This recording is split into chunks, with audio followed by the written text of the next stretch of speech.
No matter how many times you hit the 8-ball, the cue ball always slows down. No matter how many times you hit the nail, the hammer always slows down. And it doesn't matter if it's an elastic collision like that cue ball, or an inelastic collision where they stick together like these toy cars. The object that does the hitting always slows down. It also doesn't matter if the object is broken down into smaller pieces, as the speed of the object hitting all the pieces always slows down. Conservation of momentum is a fundamental law of physics that cannot be broken. So what do the fundamental laws of physics have to do with the events of 9/11? Everything. Most people don't realize that World Trade Centers 1, 2, and 7 did not slow down when they fell. Careful measurements, such as this one by David Chandler, clearly indicates that the velocity of the roof of the towers actually sped up. How can this be?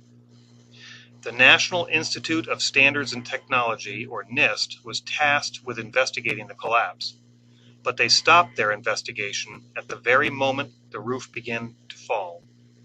By stopping their study early, they never addressed the physics of the actual fall and just assumed that the collapse was inevitable. But in science, one needs to be very careful when making such bold assumptions. Instead, NIST relies on the work of Professor Bazant and others with their collapse analysis. To explain the energy needed, their hypothesis relies on the notion that the upper block physically crushed the lower concrete floors into dust. They claim the upper, smaller block of the tower crushed the larger, lower block down to the ground, and then the upper block finally crushed itself. In addition, they state that a simultaneous crush down of the tower and crush up of the upper falling block is impossible. But independent analysis refutes the official hypothesis because we do not observe a deceleration or jolt, which is necessary to crush the concrete below. In addition, any block that is dropped on a larger block of the same material would in turn also destroy itself well before it could destroy all of the larger block below. Newton's third law of motion says that for every force there is an opposite but equal force. So any force imparted by a falling block striking a lower block must also impart the same force on the upper block. What the independent studies are really saying is that there is only one mechanism that could cause an accelerating roof, and that is if some outside force, such as explosives, remove the supports below first, allowing the roof to speed up. Obviously, both hypotheses cannot be correct, so how can we tell who's right? By conducting some experiments, the arbitrator of opposing hypotheses. Richard Feynman was a brilliant physicist and a member on the panel that investigated the Challenger disaster, who conducted a simple experiment using ice water to demonstrate the effect of temperature on a piece of the shuttle's seal. He said, "It doesn't matter how beautiful your theory is. It doesn't matter how smart you are. If it doesn't agree with experiment, it's wrong." Let's observe some simple experiments to help resolve the following questions. Does the upper block of material slow down or speed up when it hits the lower block? Can the upper block destroy a lower block of the same material without destroying itself in the process? And can the crush down of a lower part be simultaneous with the crush up of the upper part? In order to control the direction of the falling blocks, I built a frame guide rail system out of aluminum angle that was slightly larger than my test blocks. My first material was ice. Raising the top block, I let it fall on the lower block and observed the results. The first thing I observed is that the top block decelerates very rapidly. The second thing observed is that both the upper and lower ice block disintegrated in part each time it hit the lower mass. The ice was difficult to completely break, taking over 100 drops to reduce its size, which is why only excerpts of this video is shown here. Eventually, the upper block broke to such a small piece that it was no longer usable. The lower block was broken about the same distance, however, most of the lower block remained intact. A weak mix of mortar was poured into forms and cured for approximately 1 day. Using the same guide rails, the top block of mortar was dropped onto the larger lower block. Just like the ice block drop, the top block decelerated the moment it hit the lower mass. The lower block did not shatter, but rather slowly chipped off at about the same rate as the upper block. I continued to drop the upper block many times, and again the video is truncated for brevity. The lower block was so fragile that it cracked in half when I slid it out to observe the progress, making it even weaker for the top block to crush. Nevertheless, it still took over 60 drops to demolish the upper block, and similar to the ice block, the upper block destroyed itself before the lower one was completely destroyed. Both towers held the upper block of floors for about 1 hour after the planes hit, meaning the total equivalent supporting force must be equal to the downward weight of the floors. The goal of the next experiment is to see if a force that can initially support a static load can also cause the same falling load to noticeably slow down when dropped. A wood block was gently wedged so that it just barely held the upper block in the static condition.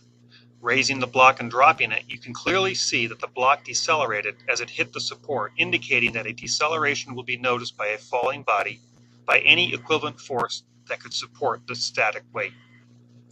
Next, I constructed a much larger guide rail system in order to guide a falling hollow concrete block onto a stack of 4 similar concrete blocks. The goal was to see if the concrete block falling would crush the lower 4 hollow blocks before it crushed itself, and to see if it would continually accelerate with the accreting mass. The concrete block was raised to the 12-foot mark, equivalent to the floor spacing on the twin towers, and then let go. The falling block decelerated rapidly after it hit the lower stack and destroyed both the falling block and the top block virtually simultaneously. However, it did not destroy the lower 3 blocks. The test was repeated with the same blocks, only this time the holes in the blocks were alternated 90 degrees to each other. Similar results were observed. Finally, some very small, weak half blocks were used. The results were identical, however, due to the lack of support from the guide rails they tipped over, but not until after they yielded the same results. The next 3 experiments are real-world examples intended to see if, indeed, as NIST simply assumed, a collapse would be inevitable. Will the collapse of these structures continue to accelerate? And is collapse really inevitable? Based on these 3 real-world examples, an accelerated, straight-down collapse of the structures certainly is not inevitable.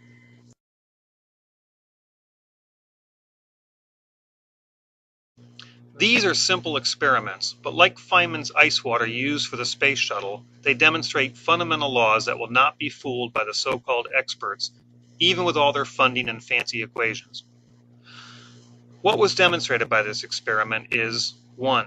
Any upper block of material must slow down when it hits any mass or force that previously supported it. 2. The upper block of a falling structure will destroy itself well before it can possibly crush the entire larger lower block. 3. The crush down of the lower block can be virtually simultaneous to the crush up of the falling block.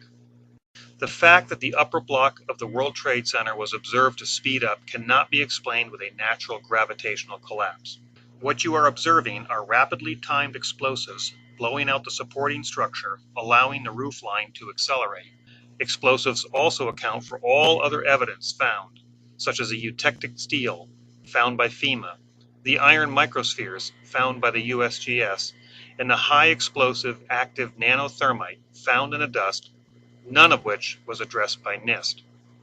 Perhaps there are experiments that support the official hypothesis that match what we observed, but I cannot think of one.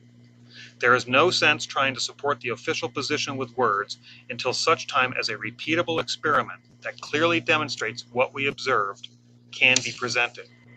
Since the experiments does not match the Bazant hypothesis, it's wrong. NIST's assumption that the towers collapse was inevitable is also wrong. The controlled demolition hypothesis is the only one that can be supported by experiment using the scientific method. Always remember the thousands of people that were intentionally murdered that day, and the unnatural acceleration of the towers that defy the laws of physics without assistance from explosives the next time you hit a nail with your hammer or play a game of